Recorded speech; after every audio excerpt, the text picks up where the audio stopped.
So welcome everybody to the Zoom talk floor titled Tomorrow's China Technology Challenges and Sustainability.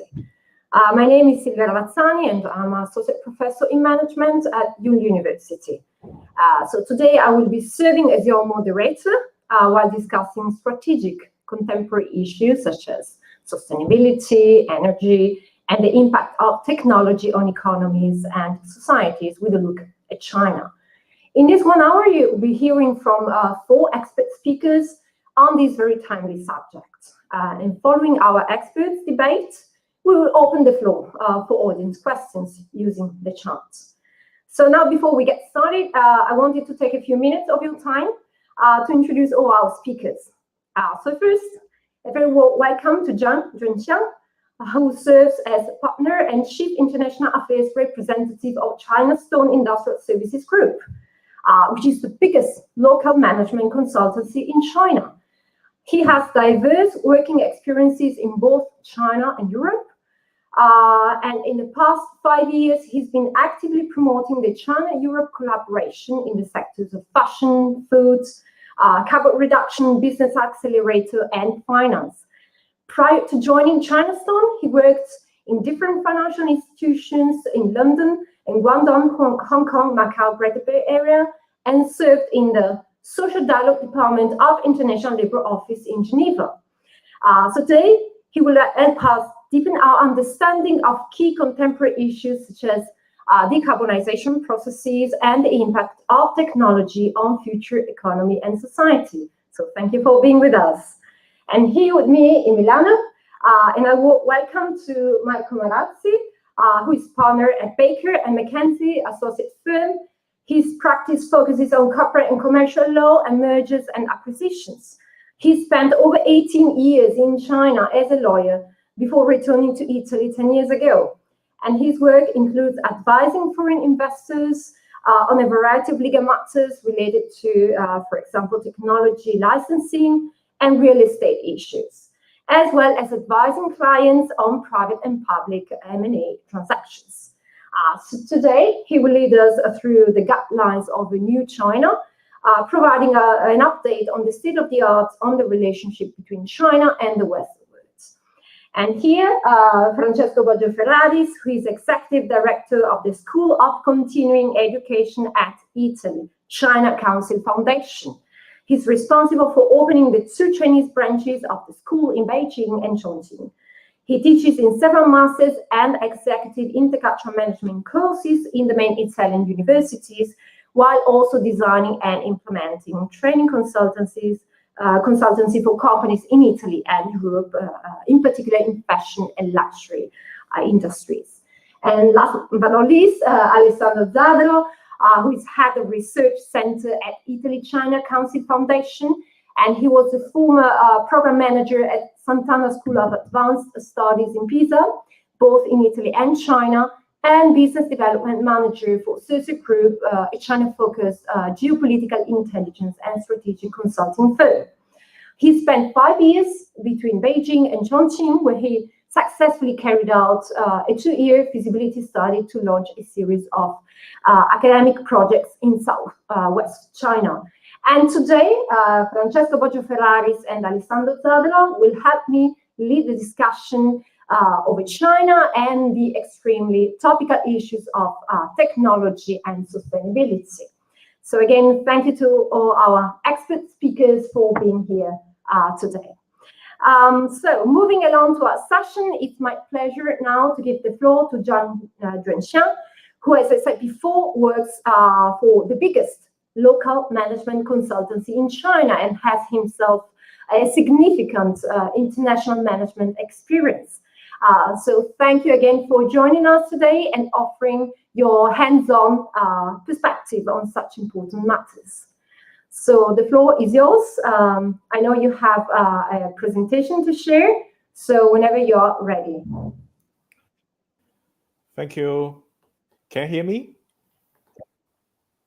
Yes. Hello. Yeah, thank you very much. And first, I would like to say thank you to the host today of Italy-China Foundation and also IULM University And now I'm in Qingdao, and I would really love to join you in Italy. And today, I would like to talk a little bit about today's theme, about tomorrow's China, which related to technology challenges and sustainability. So first, let me have a short introduction of Chinastone. First is who we are, and Chinastone actually it has an academic background because our founders, he is a professor from Renmin University of China. It's also named People's University of China in Beijing. And since the past 30 years, we have been providing different types of services, consultancies to companies in China. And our history dates back to 1993. So now we are kind of one of the very early established consultancy company in China. So now we have been following different companies in China, and also we are helping them to looking for how to deal with the future. So that's our jobs. As you can see here, we have different types of clients, including the state-owned companies and also the private companies. And also now we are also advising different types of public organizations. And here is a short history of Chinastone. In 1993, we are starting to publish some books about management, and then we held different companies, including Huawei, Lenovo. That's the first generation of Chinese companies. And now we are after 30 years, we are also advising different types of technological companies. And also we are very lucky to have our Italian companies 3 years ago in 2019. So now we can call ourselves Italian companies as well. And here you can see our publication and research on different fields, and also related to both Chinese companies and international companies. So what we do is that in the past, Chinastone is just a consulting firm. We provide traditional strategies, corporate culture, organization, marketing, human resources. As you can imagine, what a traditional consultancy they will provide this type of services. But right now, after 5 years ago, we have a new types of operation, which means that we are not just providing consultancy, but also we providing the industrial services. As a lot of friends ask, what is the industrial services? So here you can see that the industrial services is kind of a very comprehensive service, including the think tank service, including the capital service, management, and talent services. So it's more talent, more how to say to fit into what our clients need for the next generation, because traditionally the company just need us as a one module of services, but in the future they will need more comprehensive services. So this is what we try to provide to our clients. So here you can see we now have 500 professional consultants all over China, and now we are a think tank from Shenzhen and Qingdao. So here, that's why I'm in Qingdao at the moment. We are doing some projects here, and we also have the two main headquarters. Apart from our traditional Beijing headquarters, we also have the Shenzhen headquarters and Qingdao headquarters. So about now, let's move to today's theme. It's about the global issues we are talking about. China is a kind of a window to look at what's happening for the global world. So this is what's happening in China at the moment, is that we call it the dual circulation, because this is a very it's kind of a new topics after the pandemic. The central government we call it the dual circulation. We have an inner circulation, which more about the domestic circulation inside China, but also the outer circulation outside of China. So a lot of companies, they are thinking about how to protect their supply chain after the geopolitics issues, and also after the pandemics. So now more and more companies, they are thinking about the dual circulation. So during this process, Chinastone, we are thinking about what type of value we can provide. Is that first is to let the world understand better about what's happening in China, and also contribute to our partners our experience from China's side. But also at the same time, even though we have this dual circulations, there's still a lot of international companies they are operating in China, so they need a lot of support inside China, and also they would provide different types of services to Chinese clients or Chinese customers. So this is also something Chinastone can help during those process. So we have two roles here. First is to become the international accelerators, and second is that we would like to become the trusted partner for the globalization as well as the localization in China. This is the macro picture we saw at the moment in our perspective. And let's skip. So here in the past few years, we're quite focused on the fashion field. So you can see here there's some Italian brands we have been working in the past few years, and for some events or for some business. And also we have invested in Italy as well. We invest in the local accelerators in Rome. Their name is called Venture. It's listed companies in Italy, Italian exchange, and we always think about the importance of the partnerships. So here, when we have this accelerator in Italy, we work with universities, we work with the local industrial companies, and also the investor networks and the technology companies, and also the local governments, because we think that the ecosystems is very important, and Chinastone is a very open partners, and we welcome different types of collaborations. So, and also, as I mentioned, that the Chinastone now is more than a consultancy. Now we also have our own investment.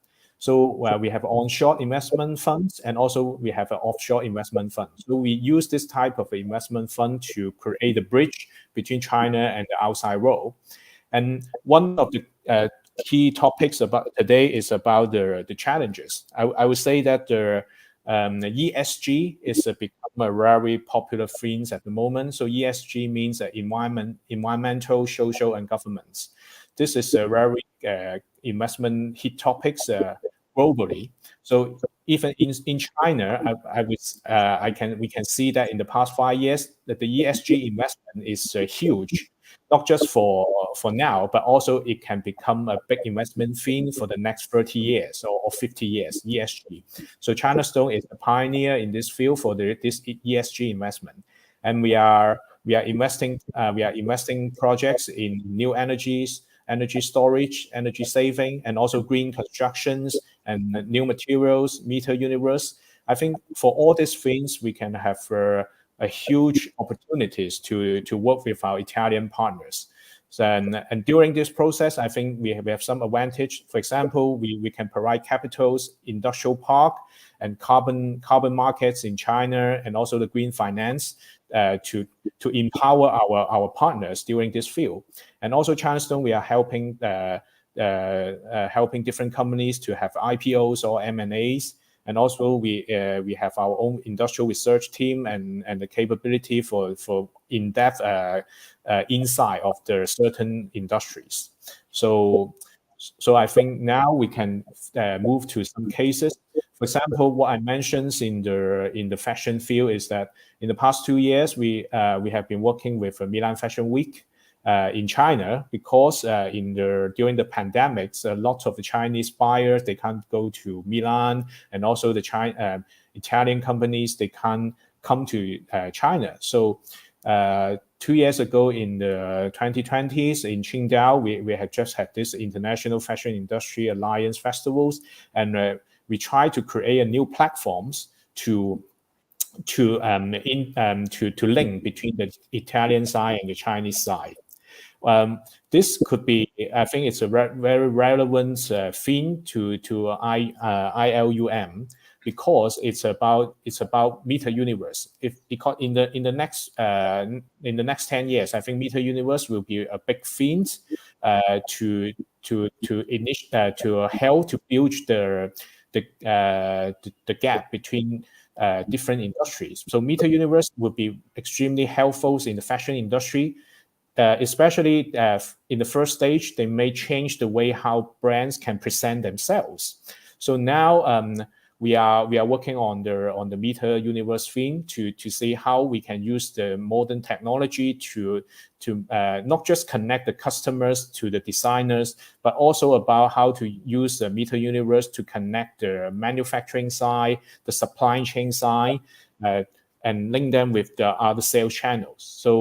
So the technology is evolving. So I think Meter Universe is one key investment theme for the future. And so this is the second project we work with the Camera della Moda at Milan Fashion Week in Shanghai. Due to the pandemic, the COVID-19, we can't do additional fashion week for the catwalk. So now it makes more and more use Meter Universe.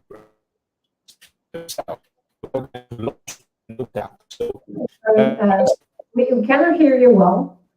Yeah, it's okay. Yes. Okay, it's okay. I don't know from the studio if maybe we can try to turn off the video just to see if the voice gets clearer. Can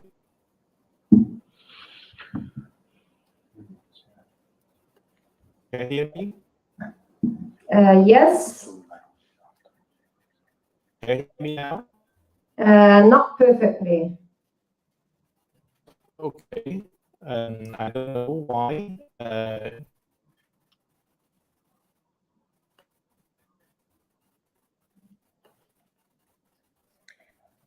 Should I come back again, or?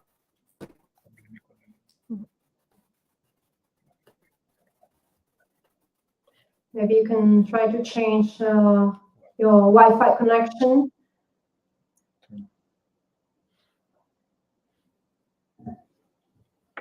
So we wait 1 minute to see.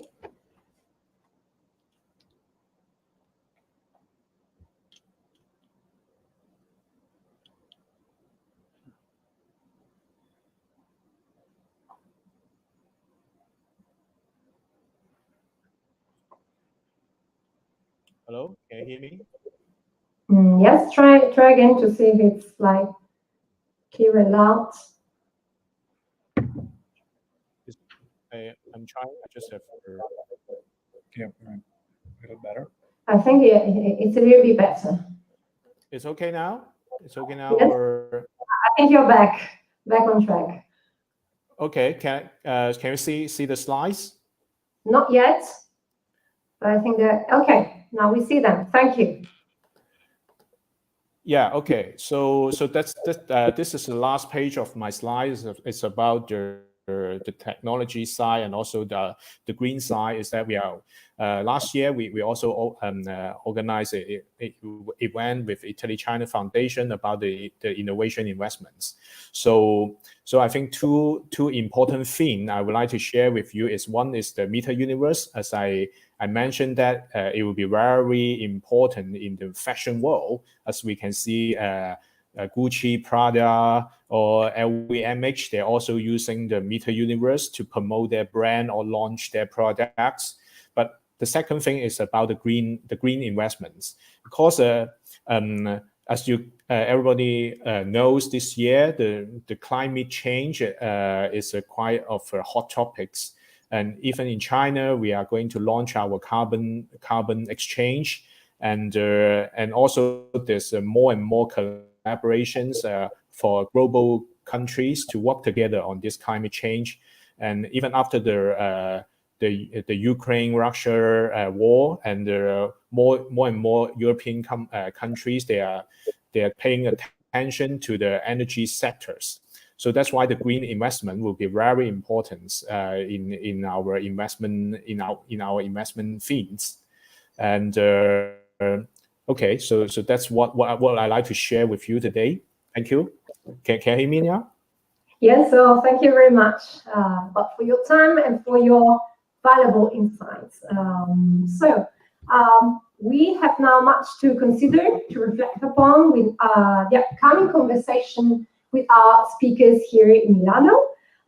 So now I'd like to give the floor to Francesco Borgio Ferraris and Alessandro Zadalo to engage in an insightful conversation with Marco Marazzi to get his perspective on today's important questions around technology and sustainability, building also on our guest's speech. So the floor is yours.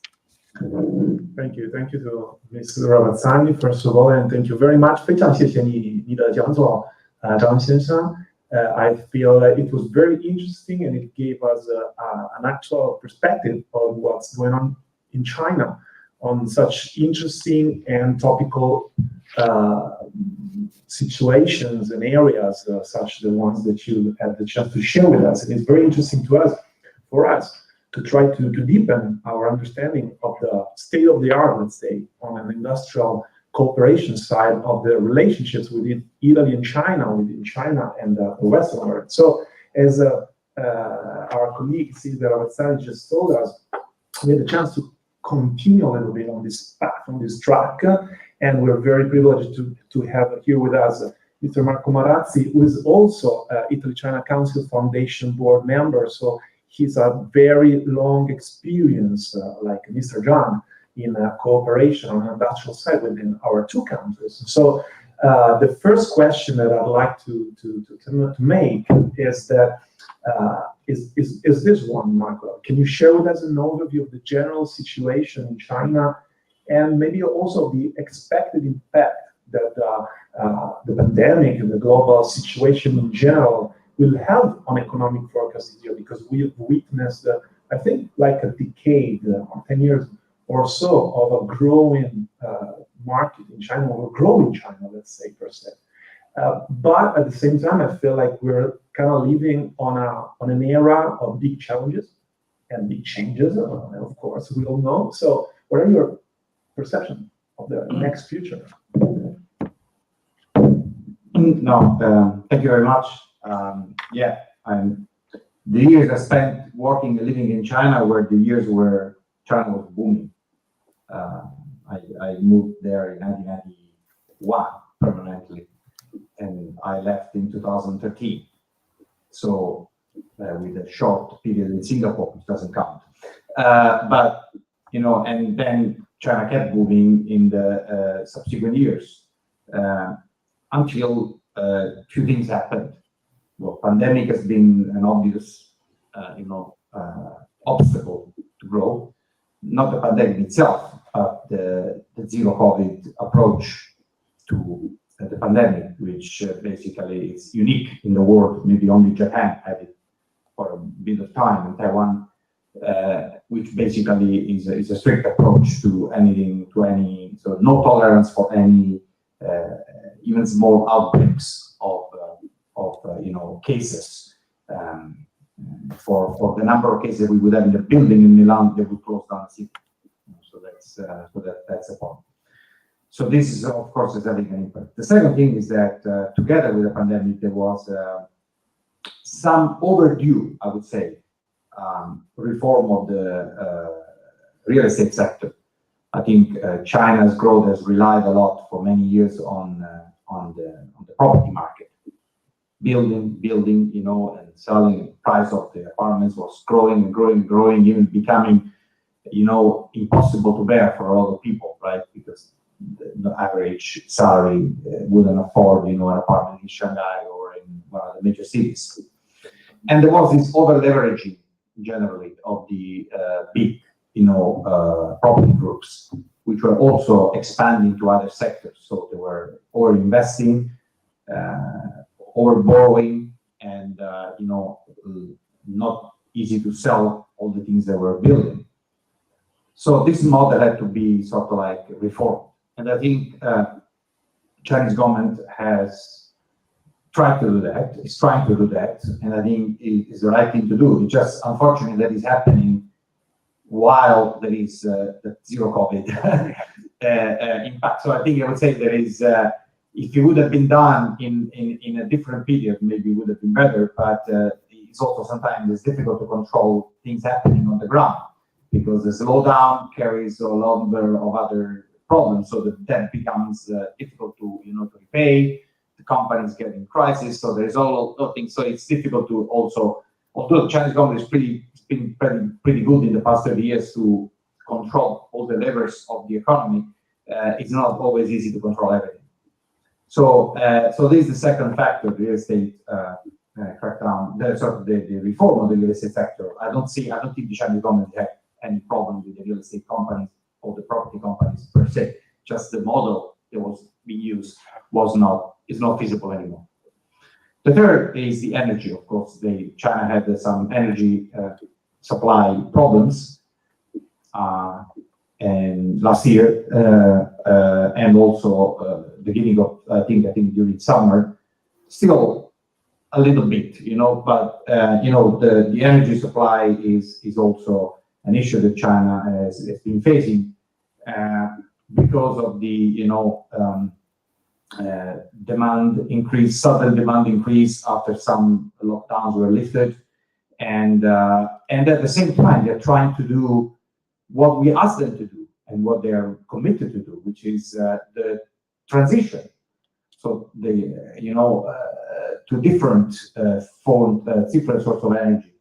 So I think there's three things: the transition, the zero COVID, and I would say the real estate, the property market have all an impact on the economy. So probably, I'm not an economist, but what I hear from people who are more expert and much more informed than me, we're not going to see growth going back to 5 or 6% per year, or even higher, maybe for 2-3 years.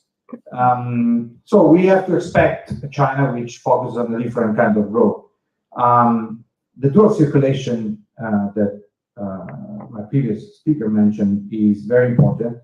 It's a concept that sometimes China has these words that they use, Chinese leaders, that are not really easy for us to understand immediately, to grasp, right? So the dual circulation basically means that the over-reliance on exports needs to end.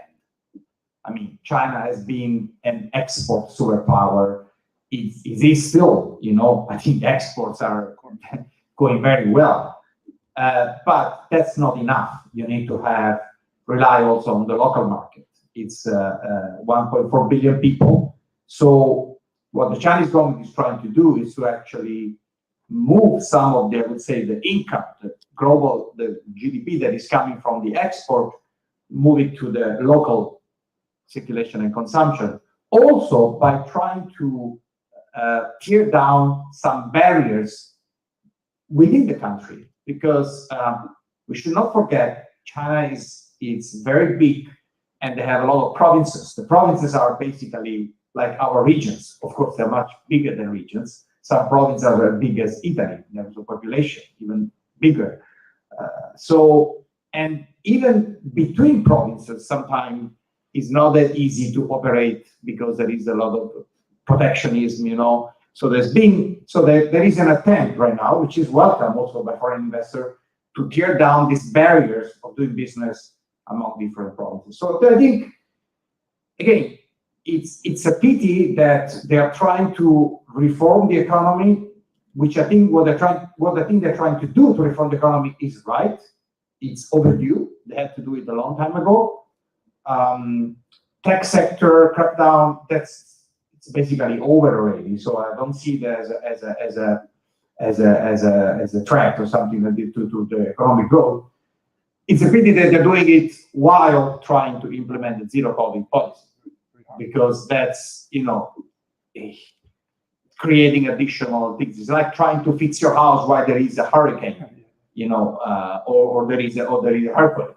How do you do reparation work in your house where there is a earthquake?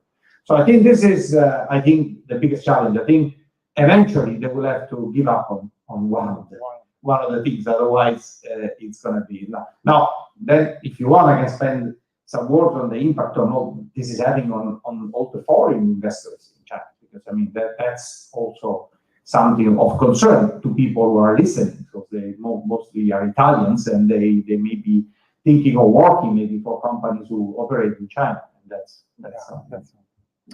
Thank you very much, Mark, for your first for this first question and the first answer. And I feel like in Mr. Zhang Junxiang, he used a very effective expression. He said China can be seen as a window to look at the whole world, the global world, what's happening in the global world. And one of the topics that really gives us a practical idea of this sentence is related to technology, because we see somehow that there's like a race towards a technology primacy somehow in the world, and China is kind of leading it. Is leading it.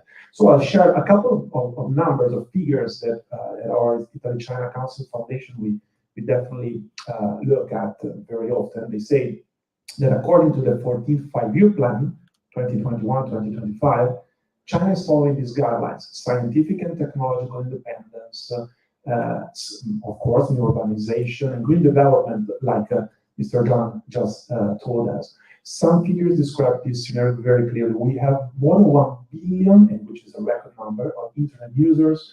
We have the 74% of internet penetration rate in such a huge country. It's actually like more like a whole region of the world, more than just one only country. We have more than 700,000 5G station built, which is the 70% of the worldwide situation.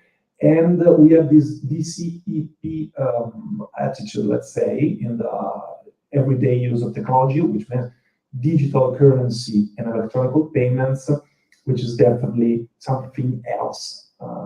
And it's leading a trend in the whole world. Just to understand how big this is, the 49% of the world total digital payments are made by one only country, which is China. So do you feel that how real is the other word that comes to our minds, decoupling? When we talk about technology, is it really possible in such a situation, a decoupling scenario? The word is so related. No, thank you for this, because I think, I don't know the audience, how much aware are they of what's been happening in China in the past 20 years. I'll be going to China soon at the end of October, unless they cancel flights, because they try to cancel flights once in a while. But I've already prepared myself not to use any cash. I mean, I have filled in my WeChat account payment, and I will have the renminbi in that account, and carry out payments everywhere. I mean, I can pay just by showing my ID, my WeChat ID. I remember last time I was in China, 2018, I was basically blocked in a car park with one of my friends, because the only way to pay for the fee to get out of the car park was via this digital payment, and I had no money in my wallet, and he had no batteries. So we're there. We spent like 20 minutes recharging, the phone. So it is a different world in a way that, and that's why I always laugh when people tell me that China is the maker of cheap goods, cheap bottles, cheap clothes and shoes. I mean, these are sort of like the old stuff. But talking about the decoupling thing, I think it's Thomas Friedman, who is an important journalist. I think he explained what is the issue between the US and China in a very interesting video about 2 years ago. And he said it very clearly. So he was very frank. He said, until China was making simple goods, clothes, furniture, whatever, shirts, shoes, basic electronics, no problem. Once they start making technological advanced goods, that's where the problem became. Why? Because suddenly, some years ago, US realized that they were losing ground on a number of new technologies. Green technologies are the most obvious thing. When I was working as a lawyer in China, I advised a lot of European car makers on their joint ventures to produce the usual vehicles, the motor vehicles like, gasoline, so the normal fuel vehicles.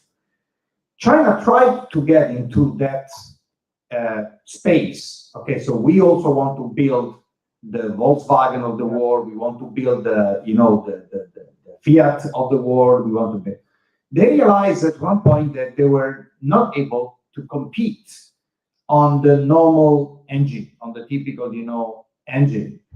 So the fuel engine. So they decided, let's compete on electric cars, and they developed electric cars, electric batteries when nobody was thinking about them, except for the Japanese, maybe.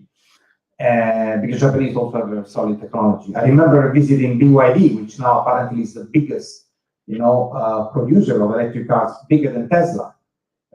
I visited them in 2010, and they were still a size, not a very big company, and they were, investing a lot on the batteries, okay, battery materials and so on. So in some areas, China went ahead. 5G, artificial intelligence, digital payments, anything which has to do generally with telecommunications and green technologies, they went ahead. Supercomputing, they went to Mars. Oh yeah. I mean, first attempt, they landed on Mars. They landed on the moon. So and suddenly this became a worry. If you look at the number of patents by country, China comes first. Chinese companies. US comes second. I don't want to say where Italy is, but it's quite behind. So I think this is the issue right now, that suddenly I would say, Westerners have been used to be the leaders of the world in almost any technology we could imagine. Now there is a country that doesn't look like us, is different from us, it's run differently from us, it's not a liberal democracy, it has people who think differently, culturally also different from us, who is very advanced in technology. We had this already before, Japan, you remember, in the 80s.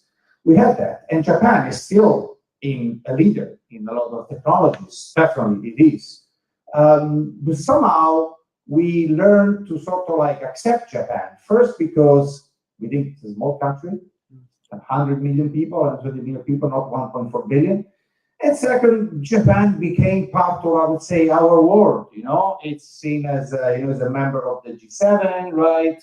It follows basically the sort of the guidelines that European countries and US give. So this is, I think, the problem. Now, is it really possible to decouple from China? I think decoupling it could probably happen in the sense of there's some technologies and some use of the technology. Let's say, for instance, the social networks, right? China is decoupled from the world on the social network. You don't see Chinese people commenting on Facebook unless they live outside of China or they have a VPN. You don't see them using Twitter. The government uses Twitter, maybe.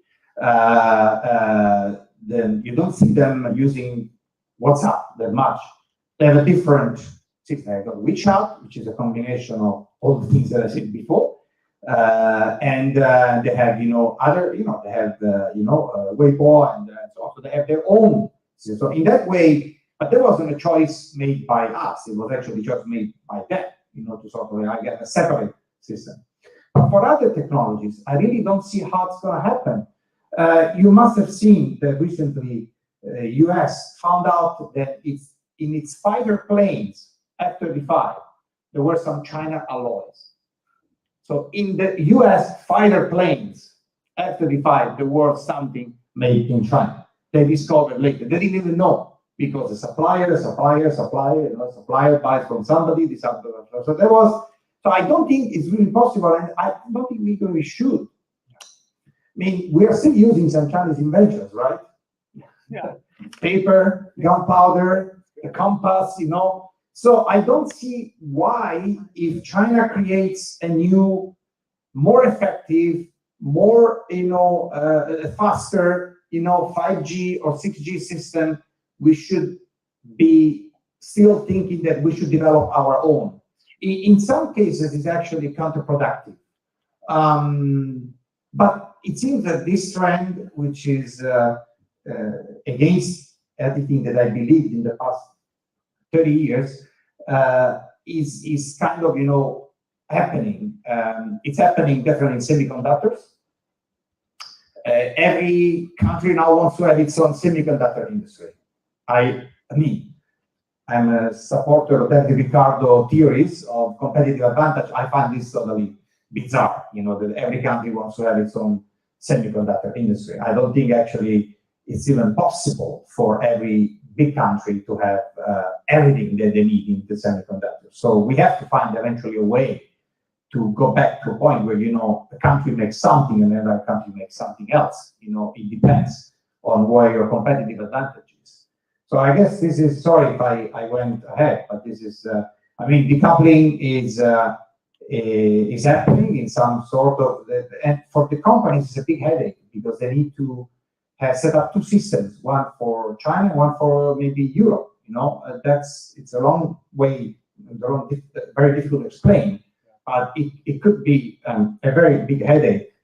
The question I have, and maybe for our speaker, is whether the Chinese government is actually given up on the idea that they say maybe they have to face it, and therefore they're also reacting in a way this issue of technology, reliance on its own technology and so on. Because we cannot just pretend we do something and they don't do anything as a reaction, right? If we tell them, hey, we want to decouple, then they would say, well, then I need to start worrying, where am I getting my semiconductors from? I need to start worrying where am I getting my, other energy from? I need to start worrying about this and this and that, because I have 1.4 billion people need to find a job, they need to go, so that's the way. So I think it's totally nonsense what is happening, because I think it's actually making the world poorer and technology is more backwards, because if you don't use the latest technology because coming from China, then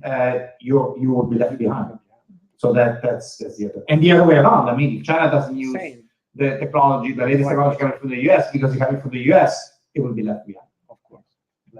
Marco, thanks for sharing such an inspiring and positive approach to globalization, which I definitely support.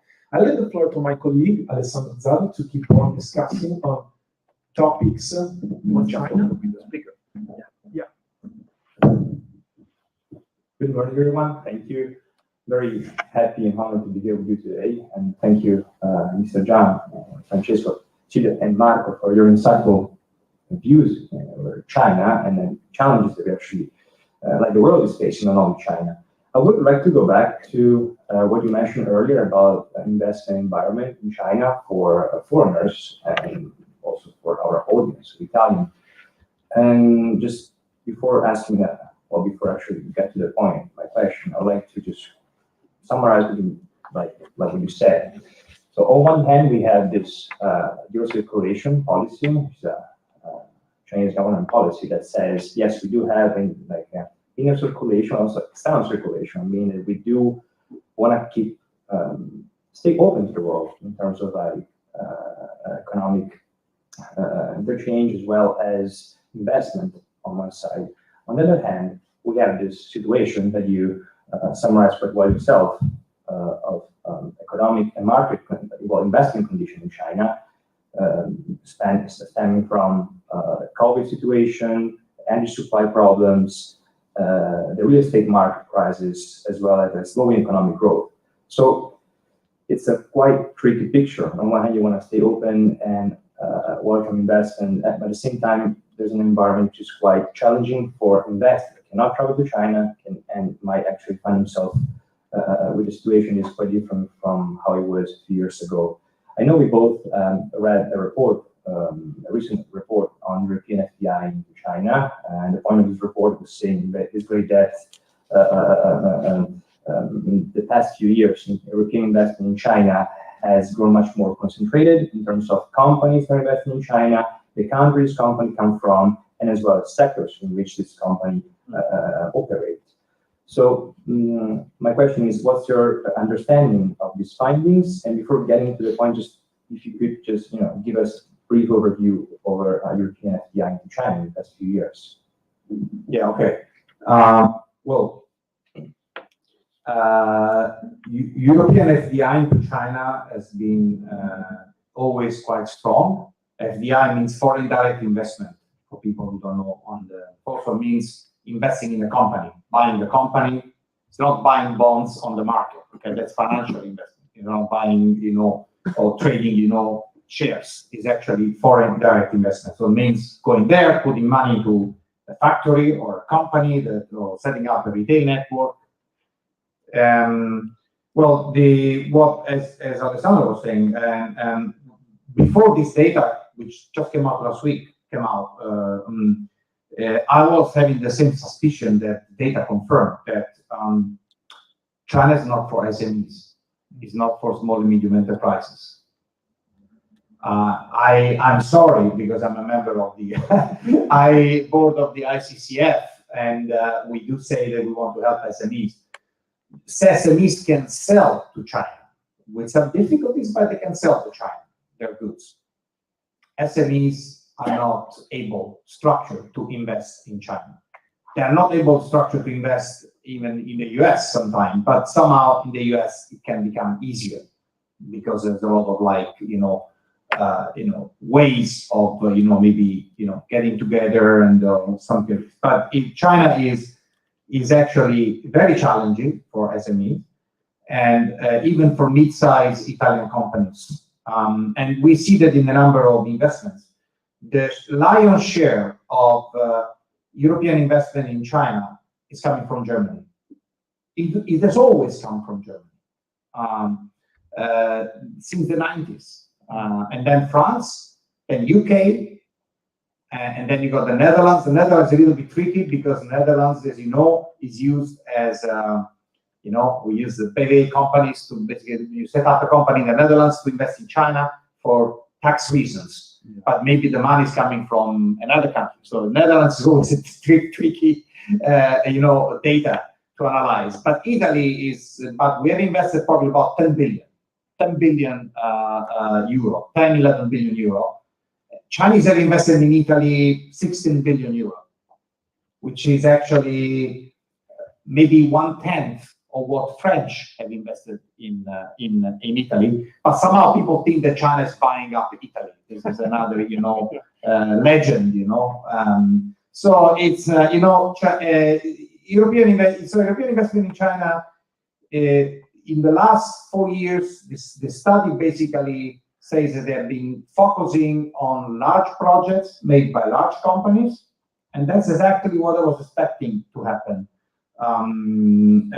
Because the size of the market is such, and the competition, local competition is such, that you need to have really a lot of, strength and a lot of sort of like firepower to be able to make a decent profit, out of a significant investment. So that's why, it's not surprising that 80% of the investments in the past 4 years come from the 10 biggest investors. And if you look at the 10 biggest investors, you won't find one single Italian company. It's all German, French, UK companies. So, and is this going to be the trend forever? Maybe not.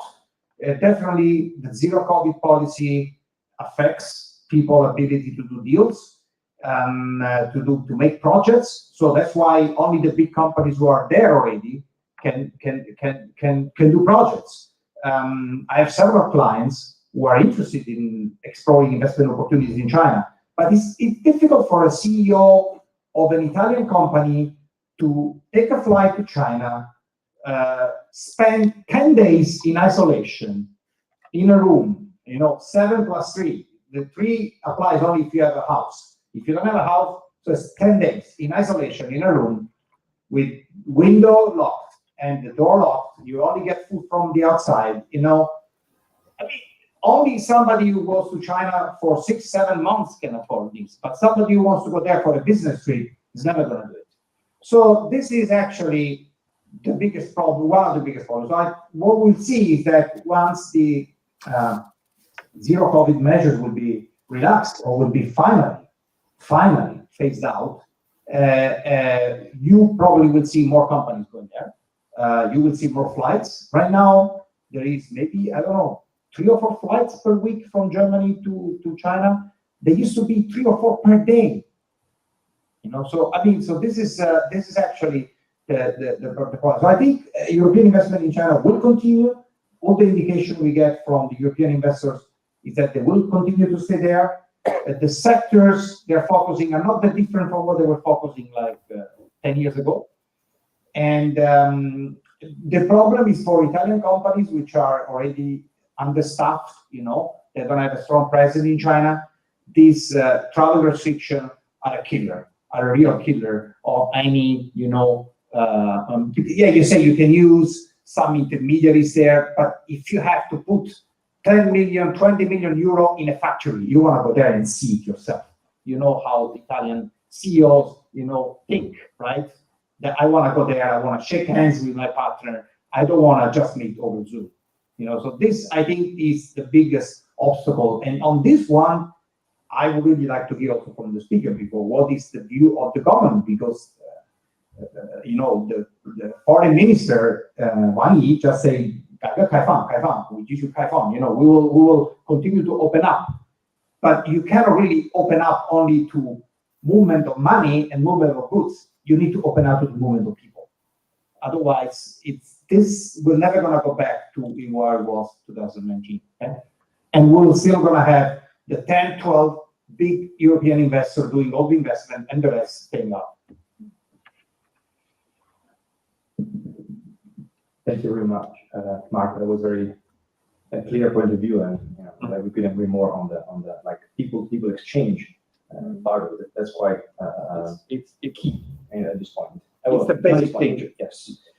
I would like to move to another topic. Just stick with the theme of today's talk, which is green, but more on my geopolitical side of it, because I'm quite interested in this aspect. So as we know, the fight against climate change is usually a less controversial issue compared to others, and a theme that actually is supposed to keep countries united and work together for a common goal. The well-being of all of us. But however, in recent years, mounting tensions, geopolitical tensions between major polluters, say US, EU, with China, could hinder this cooperation. What's your take on this situation? My take? Yes. Okay. Yeah. Or even well. Why don't we ask our speaker from China about this? Yeah, I mean, I can just speak in short word, because what I want to understand what's your main questions about this. So my question, given a less clear, quite tense geopolitical scenario these days between major actors, US, Europe, with China most of the time, especially after Biden came to power. My question is related to climate change and the fight against climate change. And in recent months, recent years, we've seen that, say, what's your take on global cooperation on climate change these days? Has it changed? Could it be done better, and how, if so? Yeah, I think when we check about the talks between China and US in the past few years, I think there's 3 levels. One level is a competition, and some levels are cooperations, and some levels are in between there. So I mean, but for the climate change, it's definitely the cooperations. but due to some political events happens in the past 2 years, and also especially last month about some very sensitive issues. So that's why for this climate change talk has been suspended, as I know.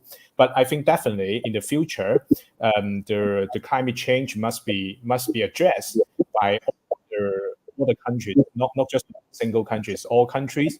So just what I mentioned in my presentation, why the green investment is very important, because as you can see in this year, in the summer, the heat, not just in China, the drought in China's river, Changjiang River, but also in Europe. In Europe, you can see the hot wave all over the world, even in US. So I think it's not depending on one country, and so I think everybody have this kind of the same concerns. So I think in the next few years, after this very sensitive year, 2022, I think not just sensitive in China, but also sensitive in US, because the US is going to have their midterm elections, and even now in Italy has elections.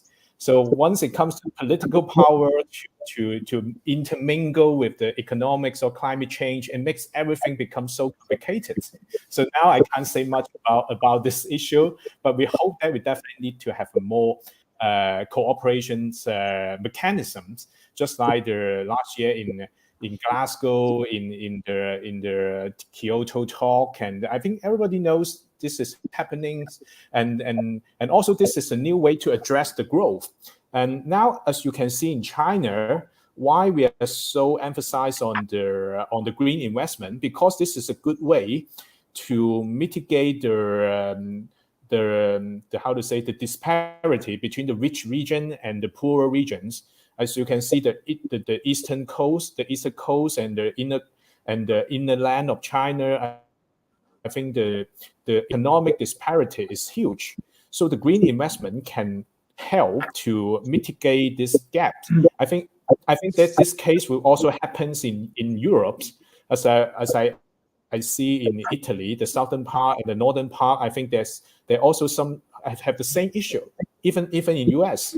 So what I mentioned for the new type of globalization is that we need to think more about the suffer class of a globalization.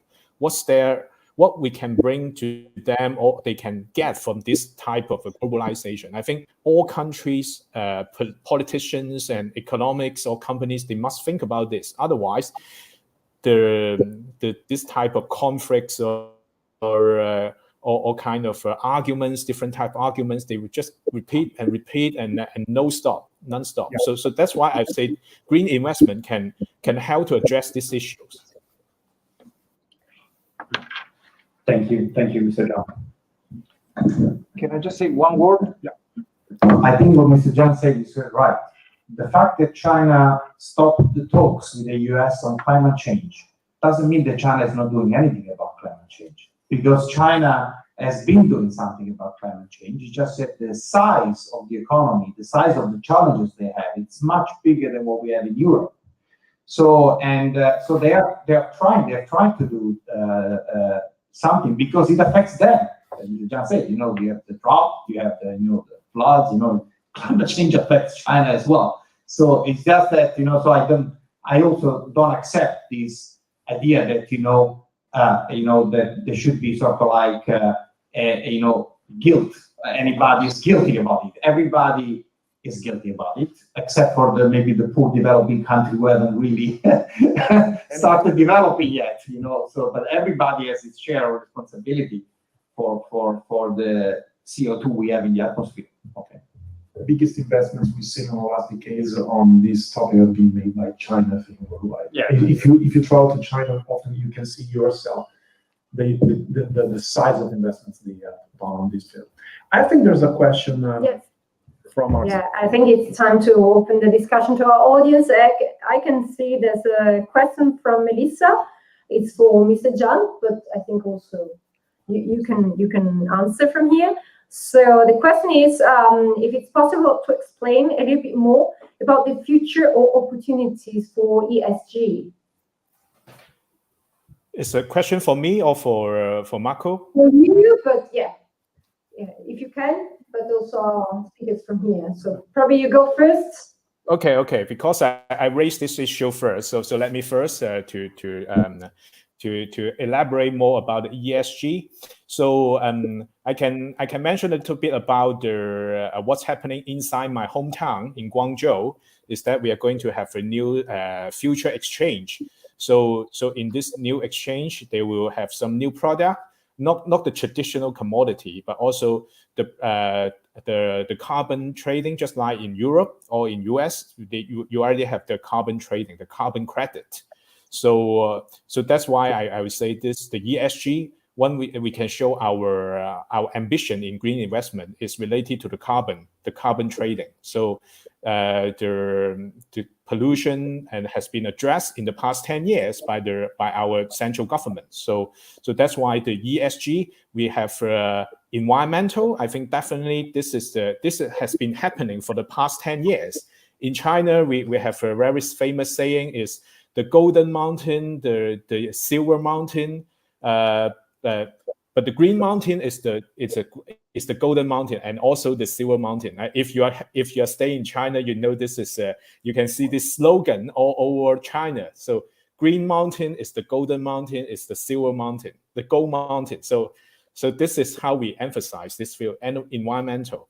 And as societal, that's what I addressed before, is about the mitigate the economic disparity, the development difference between different regions or different peoples. So this is also how we are addressing by the officials. And for the governance, this is one of the expertise of Chinastone, because we're helping different companies to design we call it the grand design of the company. So when the new type of the company leaders, the entrepreneurs, I think they must address these issues. Is that it's not just for some individual, it's for the society. If your business is not good for the society, they don't have the reason to survive. So this is the reality for the Chinese company. If they continue to pollute the environment, if they don't address this social issue, if they can't have a proper governance. So as you can see now, I can see more and more legal compliance has happening in China. You can't imagine. Sometimes the legal compliance is more strict than in Europe or in US.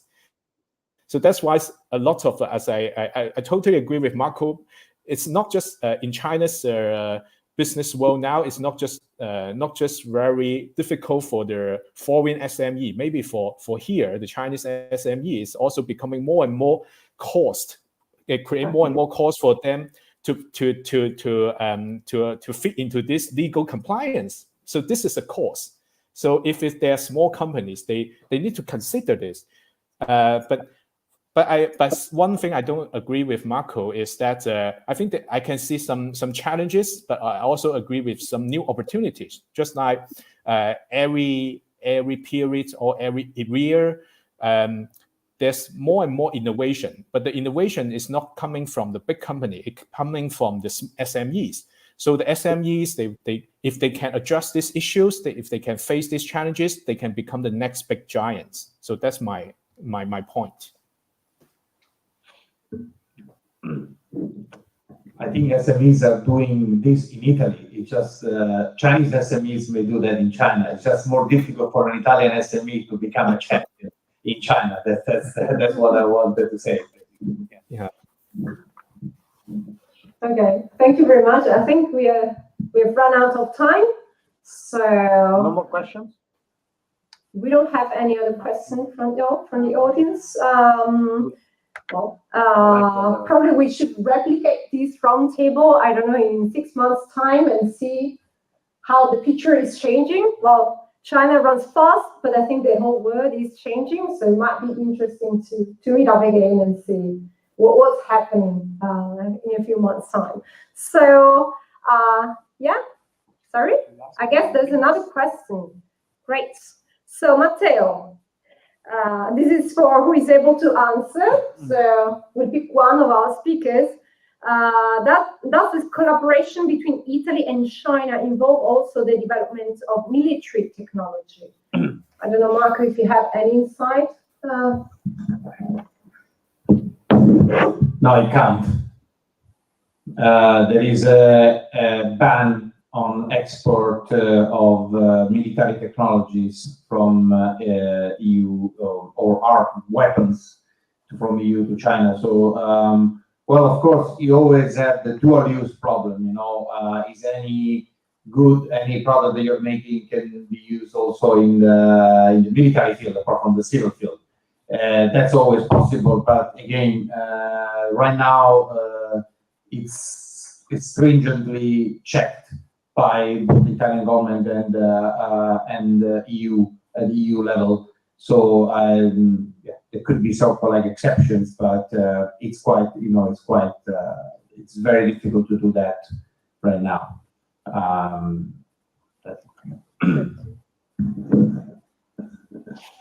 Okay, so thank you for the questions from the audience, your answers, and this very insightful conversation. So I want to thank everyone for bringing their expertise and their experience around the table today, and for engaging in this very interesting conversation around China. So again, a special thanks for our Chinese guest, Mr. Zhang. Thank you so much for being with us today. And well, a big thank you also to our speakers here in Milano. Thank you. Thank you. Thank you. Ciao. Ciao, 再见。拜拜。 Ciao.什么？